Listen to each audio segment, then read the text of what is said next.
কক্সবাজারে pickup van motorcycle সংঘর্ষে 2 কিশোরের মৃত্যু হয়েছে। গুরুতর আহত হয়েছে আরও একজন।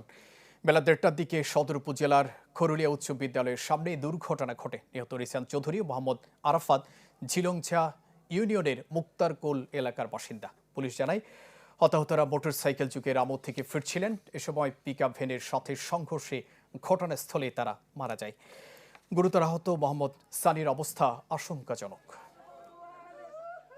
আমার স্বাস্থ্য ভাই, আপন ভাই, আমার স্বাস্থ্য ভাই। তো হঠাৎ করে আমি শুনলাম এখন এইমাত্র, আমি আমার বিজনেসে ছিলাম, কল দিয়েছিল আমার একটা বন্ধু, আরফাত অ্যাক্সিডেন্ট হয়েছে।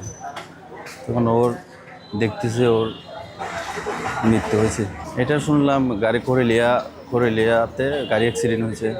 ড্যাম্পার ছিল, এরা বাইকে ছিল মনে হয়, ওখানে অ্যাক্সিডেন্ট হয়েছে। ওই সাথে সাথে মৃত্যুবরণ করছে। হ্যাঁ, আরফাত হলো কিছু করতো না, ও বাসায় থাকতো, মানে দীর্ঘদিন। এখন আপাতত কিছু করে না, স্টাডির পরে ও আর কিছু করে না। অবশ্যই এটা আমরা প্রশাসনের একটা পদক্ষেপ নেব, যেটা অন্যভাবে ব্যবহার গাড়ি চলে যেন অ্যাক্সিডেন্ট করছে, সেটা আমরা প্রশাসনের কাছে অবশ্যই। সকালে রিসান এখানে ভাই একটা তরমুজ খাওয়ার জন্য একটা তরমুজ দেন, আমি তরমুজ একটা অর্ডার দিছি সকালে। তারপর শুনতেছি ওরা নাকি বাইক অ্যাক্সিডেন্ট করছে।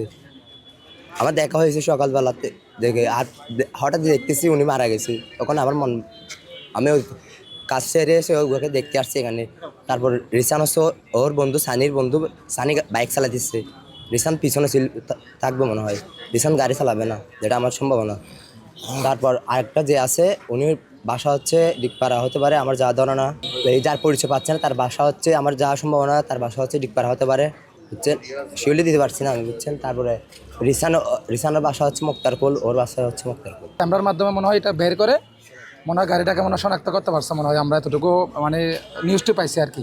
ওরা তো এখনো ছেলে, এখনো ওরা এখনো মানে স্টুডেন্ট, আনুমানিক 18 থেকে 20 হবে ওদের বয়স। অতটুকু আমাদেরকে বলতে পারবো আর কি, যতটুকু জানতে পারছি।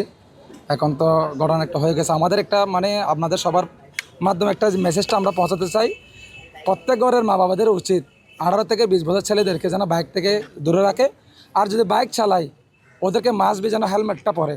আজকে যে ঘটনাটা হয়েছে আমরা যতটুকু অনুধাবন করতে পারছি সেটা হচ্ছে মানে যদি হেলমেট থাকতো হয়তো বাবা প্রাণে রক্ষা পাইতো, এটা আমরা মনে করি আর কি। এটা হচ্ছে সোশ্যাল মিডিয়ার মাধ্যমে আমরা এটাই জানাতে চাই, মা বাবার থেকে সচেতন হতে হবে।